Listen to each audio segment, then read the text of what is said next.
I'm Rebecca Bradley. This is the Virtual Crime Book Club. It is Monday, the 15th of September, 2025. This month we are discussing The Teacher by Freida McFadden. There will be full spoilers on this. It's a very spoilery book. I don't think we could discuss it without talking about them. So if you're watching this as a video, be aware you might want, if you're reading the book, you might want to finish it before watching any further. Has everybody finished the book? Is there anybody that hasn't finished the book? No. Okay, let me just turn the volume up a bit. Okay. There is a lot. Did somebody say something, or is that? No. Okay.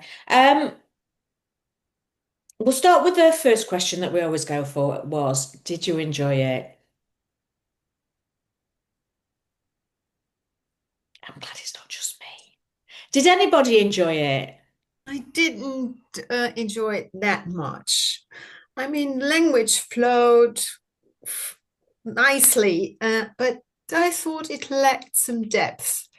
I thought the characters were a bit flat, and it was more like a teenager novel. And if I hadn't had to read it for the book club, I would have given up. Really, it didn't do anything for me. No. Hi, Karen.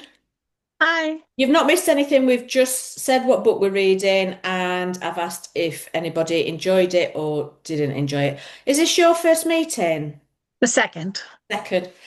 As I said to Gillian, I'm really sorry for asking you when I've got a memory like a sieve at the minute. Everything. Oh, no. No, it's been a couple months, so a few months since I've been here. Okay, brilliant. Craig, you said all that you've missed is I've asked if people liked it. A lot of put thumbs down. Craig, you said you enjoyed. No, Chris. No, Craig. Craig. Hello Craig, from Mallorca. Did you? Can you hear me first? Yes, I can. I absolutely loved this book. It must have just been. I loved the flow of it. I loved the characters. I literally knocked this book out in about 4 or 5 days flat. I couldn't put it down, and have since gone on to read. I'm reading another one of hers.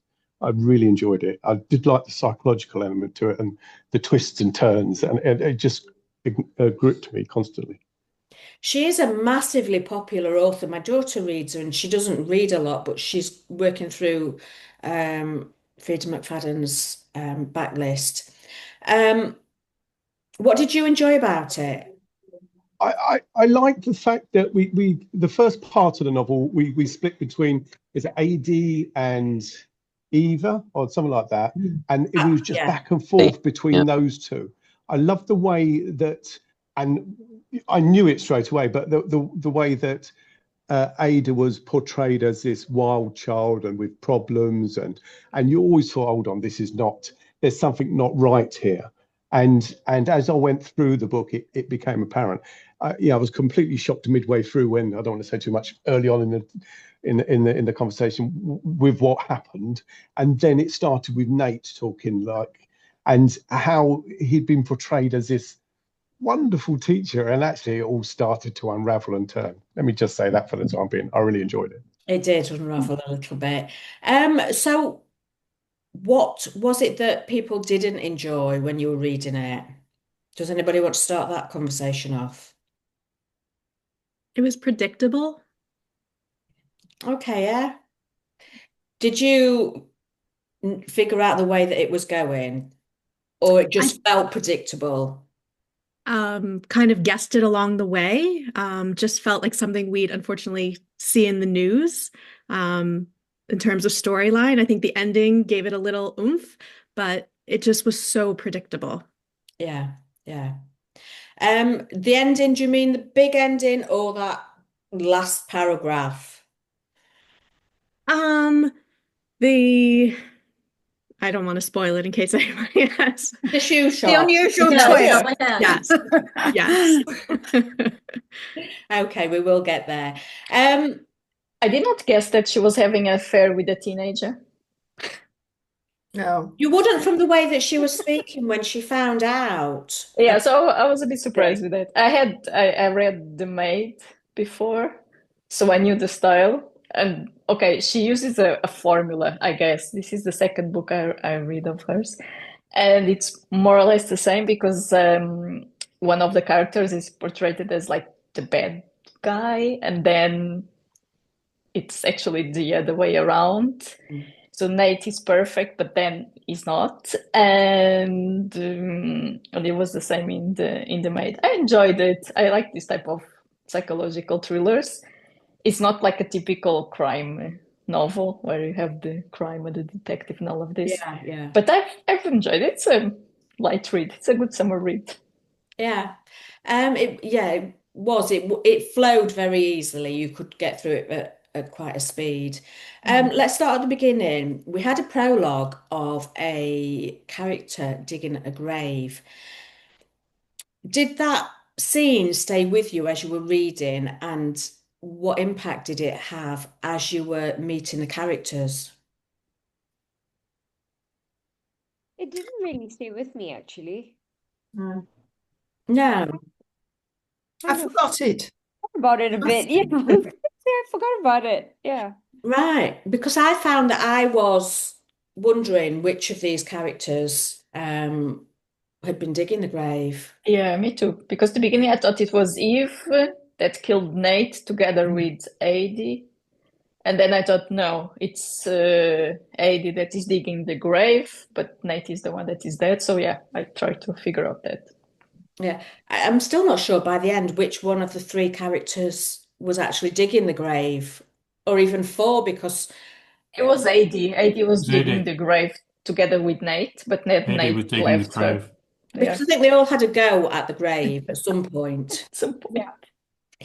Um, the Was the grave even really dug? Because, right? Wow. Because she got out of it so easy. Although at some point somebody dug it, right, to get him into it. Is that Yes, I think Addie she didn't dig it very deep. She got bored because he left her, didn't he? And she Yeah. covered it with leaves at the top. She filled it with leaves. Yeah, she did. We meet a character. Well, we don't meet. Well, we do meet him later on, but a character is introduced, Art Tuttle. How did you feel about that thread when we were introduced to Addie and this Art Tuttle thread? What did you think of that situation with she's going back to school and there's a teacher has been sacked because of something we don't learn till later? And I don't think we learn the full extent of why she was there. It sounded like she enjoyed messing him up. She kind of knew what he was doing. She knew what she was doing, and she just sort of needed the attention. And she got needy even as a sort of paternal relationship. It wasn't even like physical, but she latched on to him, and he was such a nice teacher, kind of stupid to, didn't see it coming, and then it got him in trouble. So maybe she didn't deny the sexual allegations. She liked the attention. So she was kind of a troublemaker. Well, she did deny the allegations. She always said nothing happened between her and Mr. Tuttle. But she let it happen. In other words, she let it get to a point where... Yeah, she said Mr. Tuttle was the only person in her life who'd ever shown her any friendship, apart from, what's his name, Hudson. Yeah, I think she was just okay. She was needy. She was liking some attention, and he was like a father figure for her. Yeah, and she was caught in his garden, so an entire thing started. And I think she says, okay, it took her a while to deny the sexual accusation because she didn't even thought of that. But by then, things had already evolved.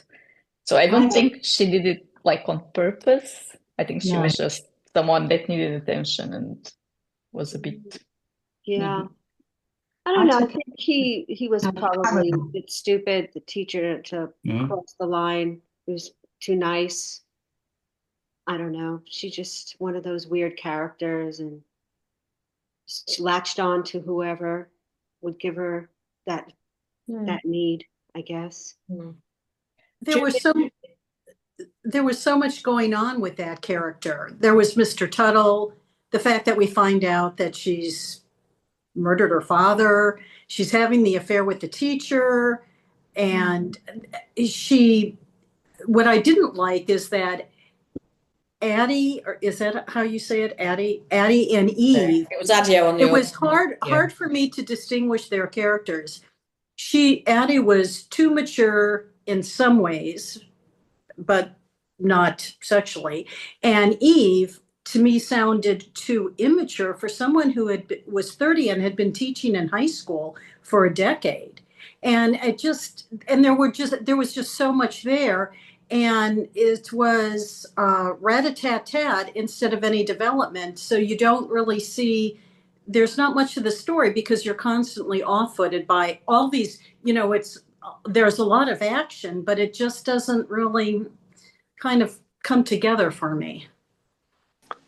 But they were all really quite unstable. Eve and Addie and Kenzie, and I think that's probably a lot of why Nate found them to be his victims, for lack of a better description. And that, and you're saying that they were immature, and that's exactly right. And I think that's possibly what attracted him to her, because they were easy targets, I guess. Yeah. After all, we know that Nate has, basically groomed Eve when she was because she was a student of his as well. Mm-hmm. When he was just out of college and when he had just qualified as a teacher, she was one of his students as well. Mm-hmm. So he groomed her and manipulated her as well, and continued to manipulate her in their relationship. Every time she brought up a suspicion about Nate's behavior or about Addie, he would think of some way of distracting her, usually with sex, but but he was still deeply manipulative of her. Yeah. Gillian, did you want to say something? Well, what I got from the characters, both Addie and Eve, was that there was so many parallels in their behavior, and it was the childlike behavior, because I guess I felt like the author was kind of showing what arrested development you suffer when you suffer abuse at a young age. And they didn't, I got the feeling that they both, the illustrating thing was that they didn't understand what father figures were, what the appropriate behavior of somebody that you feel attached to. And I guess the nearest that Addie had ever got to it was Mr. Tuttle. And they did say when she spoke to the headmistress, I know she was an unreliable person but it had said she wanted to say that he hadn't done anything, but she just didn't.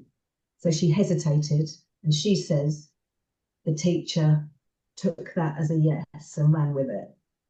And I just thought it came across, there was so many parallels between those two, even though Addie and Eve hated each other. I think the reflection of each other was probably the bit that that's the only thread that I could find, really, through them, was that they behaved the same way. Mm. So, for instance, like Eve was having an affair with a teenager, but when you listen to her side of the events, like he's married with a baby, she didn't question any of that. So she was quite juvenile in her not sense checking what she was doing. It's 30 years old and working with high school children. But she knew that he was a high school student, that's for sure, because there is a question at the end where the author clarifies this. Because Hudson had a young sister. That's why when he was talking on the phone, it was his baby sister. And at the end of the book, I have the Kindle, the Freida McFadden, she answers that question. She says that it's that Eve knew that she was dating a teenager. Apparently, it's a question that she's received several times, so she actually responds to this at the end of the book. Just to clarify. Didn't she say that she heard, wasn't when it was her chapter, because they took turns on their chapter, that she heard the wife and kids in the background. Yeah, that's what I heard. Yeah. But But then that at the was end, the it was his niece. little baby sister. So Yeah, that's right. So it was isn't the the mum. narrator sort of lying? But I don't No. think she says wife, right? She never says Right. wife. She hears a woman and a child on the back. It's his Well, mom and his Did she not daughter. say wife? Maybe she makes you think it's a wife, but she She didn't. makes us think it's a wife, yeah. But Yeah. I don't And- think she said.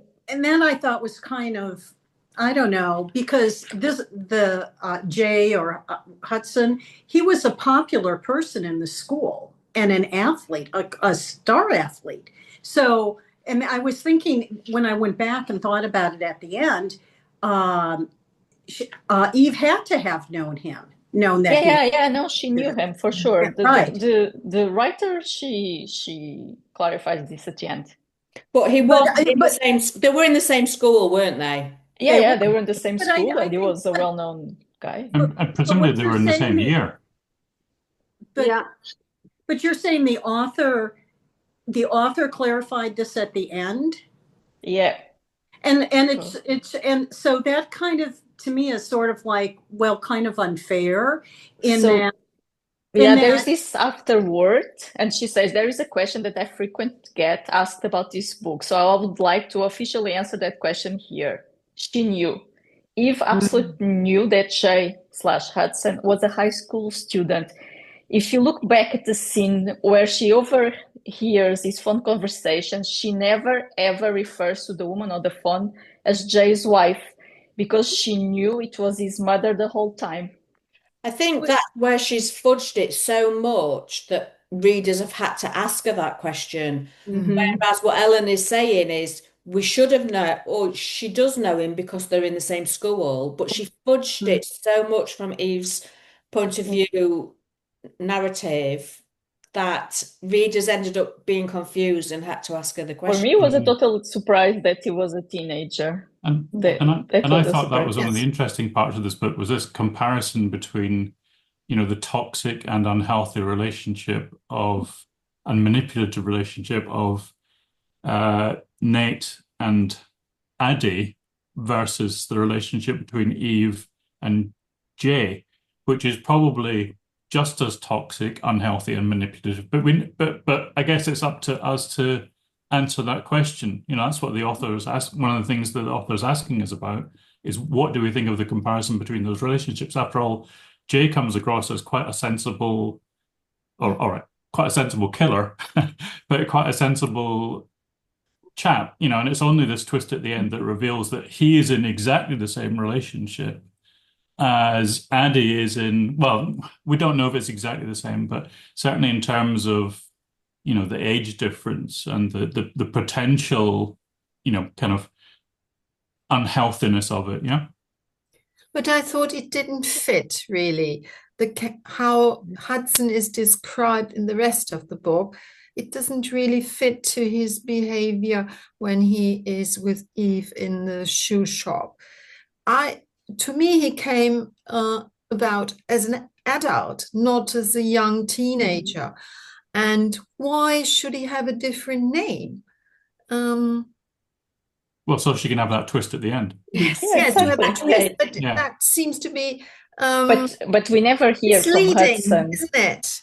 Yeah, of course, but that was our intention. But we never hear from Hudson, right? We only know of Hudson through Addie.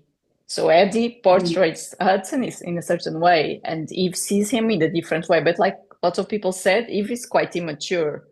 So yeah, the way she had a vendetta against a student, like she hated the student and did mean things to her. It's almost like she was a mean girl, but she was a teacher. Do you know what I mean? Like, instead of being the teacher, it was more like she was on a level with the kids. Yeah, because as a teacher, you don't do, you're the adult and you treat people fairly and you don't pick on them and give them extra. You don't do things for spite. You try not to. I'm sure many do. But I also got confused because when Jay or Hudson went to get Addie, then he also had time to go back to get Eve. Yeah, I was I was actually Like, wasn't that really trying to far figure away, out that. this pumpkin patch? It was about an hour each way. So Yeah, how was I think the last 50 pages or so are the weakest part of the book because it all kind of the resolution really stretches credulity a lot. Even the resurrection of Eve, really sort of how could she get out of it? She was hit with this frying pan a the couple frying of pan, times yeah. and not breathing and like how And did she didn't even go to the hospital, right? Even Kenzie Yeah. turning up all apologetic at the front door and by the way, I've got evidence. Oh, Yeah. and I was 14, so it is actually rape. Yeah. Yes, I think And Eve that- survived 3 murder attempts. She had the frying pan, then the strangulation, then being buried alive, and she managed to just wake up from all of them. Yeah. Well, then you. I mean, I did finish it also and like really quickly. I enjoy that because some books you can't get through them, and so it was a nice little page turner. And I did like the twist. I just found it a little convoluted, sort of. I think also, but it's an enjoyment. It's like a read. It's what it is. I think it's her style because I read The Maid and I thought it was more or less. The Housemaid, and the Housemaid guest. Yeah, it was more or less the same. Yeah, style, Selena would right? describe it as a superior airport novel. Yeah. I mean, I like a book like that sometimes. The characters were pretty awful, but I didn't still read page turner isn't a bad thing in my way. I'm happy to read something like that, but it wasn't as good as The Housemaid or the couple of sequels I thought. It was an easy read. Sorry, Divya. It was an easy read, but I must say, I just didn't like the theme. It didn't sit well with me, and I think someone else said they only got through it because for the book club. That was me, and it thankfully was an easy read in that I got it. I was late in reading it this month, so I got through it in a day. I had to, but I was glad to be done with it within one day because I just didn't like the themes. I didn't like some of the way the things were described. It just didn't sit right. And I don't like when people get away with murder so easily. And they come out at the end as, I don't know, heroes or, I lack the morality of it. Addie went on quite a convoluted journey on this. She was a victim of Nate, but we learned that she killed her own father. So how did your feelings around this girl who was still a child and being groomed by a teacher, but then you find out, I can't remember whether you find out before Nate starts. Yeah. Earlier on. How did that work with your feelings towards her? Did the fact that she killed her father change who she was? Yes, I think she was no angel. She was a big troublemaker. She had a streak in her, but I forgave her for pushing her dad down the stairs. Yeah, it was an accident. To be honest, I forgave her. He could have tripped over the cats and, just as easily. I'm not sure as I thought her as a troublemaker. I think she was incredibly vulnerable and had a really tough upbringing and had no parental support. And I think this all added to how these things happened to her. Yeah, she was incredibly isolated. She had no friends. Troubled. Fallen out with her mother. She was completely on her own. Yeah, I fully agree. I was frustrated. The big frustration for me on this book was the fact that she was severely bullied, and no one seemed to recognise it, and no one seemed to do anything about it. And we're talking about a school environment here, which is meant to have, processes in place to stop this and protect the people, but no one done anything. I absolutely fully agree with what you said. Still, to push your father down the stairs and murder him, I mean, it was kind of an accident. She didn't push him down the stairs. She pushed him, and he went down the stairs. He tripped. Well then, Clark. Are you a lawyer, Clark? No, how to phrase but I should have been. I can tell. What I didn't like about the bullying is these are girl women, the people who were doing the bullying, Mackenzie. And as we find out later, she was also a victim of Nate. It seemed a little bit juvenile for high school.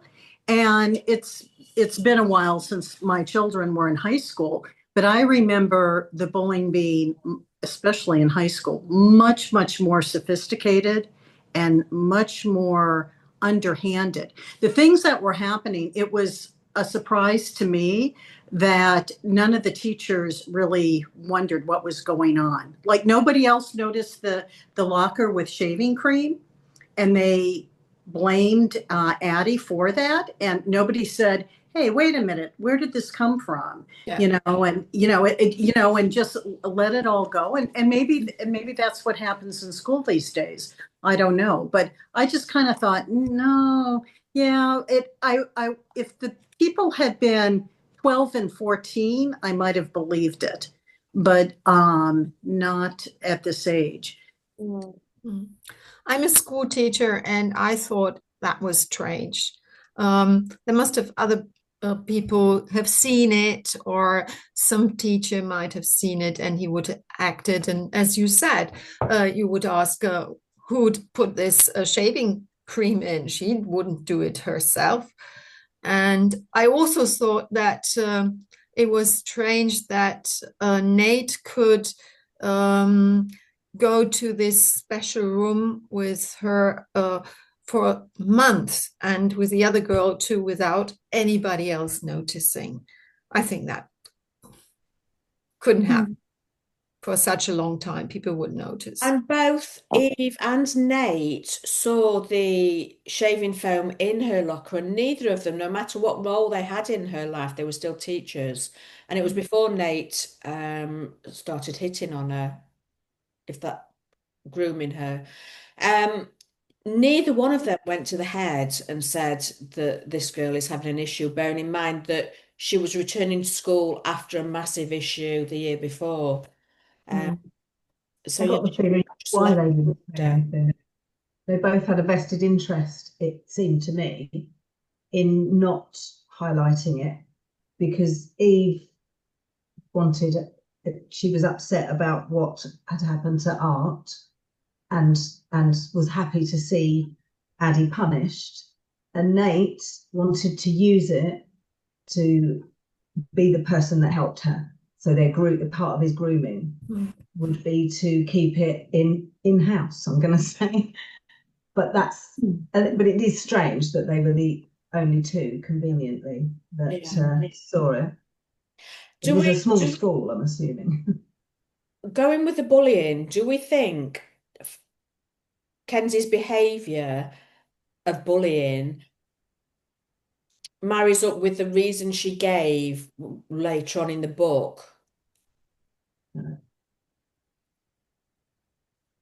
Because it's difficult when you get the disclosure of why she was doing it. You then have to remember exactly what she said. She said that How she said it when she said that Nate had broken off their relationship when Tuttle and Addie had got brought to light, and therefore she blamed Addie for that.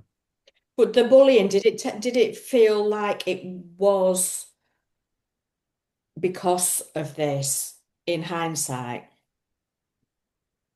I don't think so. I've got two girls, and I just think girls, I think probably somebody else has touched on this as well, they act differently to that. And it's not to minimize anything, but the bullying that her and her friends did was fairly general. And if it was to do with the issue that she then said, it would have been a lot more targeted, and sadly might have been quite cruel. Yeah. Didn't seem personal enough. Yeah. We only heard from the points of view from Eve and Addie for the majority of the book until Nate came in, and you've got quite a skewed version of events from them.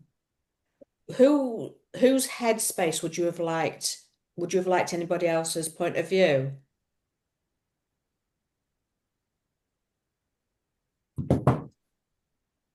Hudson for me, or Jay, whatever you want to call him. I'd like to have explored his character a bit more. He was on the outskirts, and then it was only really the last chapter that you sort of went, oh, okay, I see what's going on here. So I'd like to explore that element a little bit more.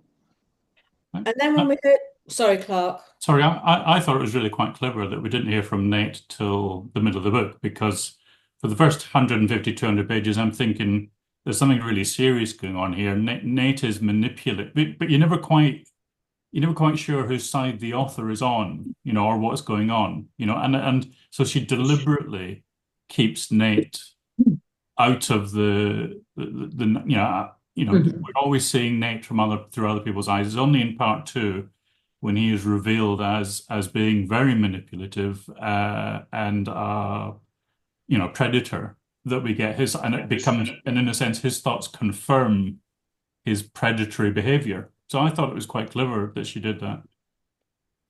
How did you feel when we finally got into Nate's point of view? It felt like a bit of a jolt to me. It wasn't what I was expecting. Yeah. Did anybody else feel that, or were you happy with the way it moved on? I'm not that I was unhappy, just that it kind of, the way from the two female points of view, all Eve had was it was a bit of a cold fish towards her.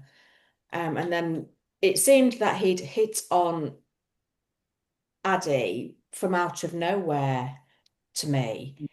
There was no kind of, it wasn't particularly slow. It kind of just came out of nowhere. They'd only just gone back to school. Were you surprised by how dark his inside his head actually was? I was at first, and I quite agree with you. And I thought it all happened all too easily and too quickly, and there was no build up to it. But then when you learn about Nate's history as the book goes on, then I think he's so seasoned at it. It's a terrible thing to say, but you know what I mean. But he just had it like that and just waits his moment and pounces. Yeah, I think he doesn't want to hit on Addie. He wants to manipulate her into her. It's bad wording. Yeah. I just didn't know how else. Yeah, he doesn't want to. He wants to manipulate her into thinking it's her idea. Yes, it does, and that's the way that they work, isn't it? So, yeah. And then it all gets. Vera's leaving us a bit early. She's got plans. Thank you for joining us. And then it all goes a bit bonkers when we finally get into Nate's head, and Eve finds out about Nate and Addie. And it all goes a bit bonkers, and different people are getting murdered in different ways and put in graves. Were you satisfied with the way that last fifth of the book was wrapped up? Did you expect it? First of all, did you expect it? I thought that something would happen, that Nate was manipulating Addie, and I thought he wanted to get rid of his wife. But I thought, why not just divorce her? So I was wondering what was going to happen, but I had a bad feeling that he was using her for something, and I wondered how this would play out. Well, he couldn't divorce her because she had the secret that he... Yes, but we learned that very late. But that's why he kept keeping her. He had to keep her around because she could let the cat out of the bag. She had too much information. So he had to keep her around or kill her. And, and I think, we didn't know that to the end. Nate was such a terrible character. Why didn't he kill Eve? I agree with you that Nate had to keep Eve around because he had a lot to lose. Especially if somebody started, looking at what was going on at school. But that was the other thing. It was like, well, who's the murderer here? And it in my mind, I don't know. It was just crazy. Sorry. Do we think being married to Eve gives him a facade of respectability?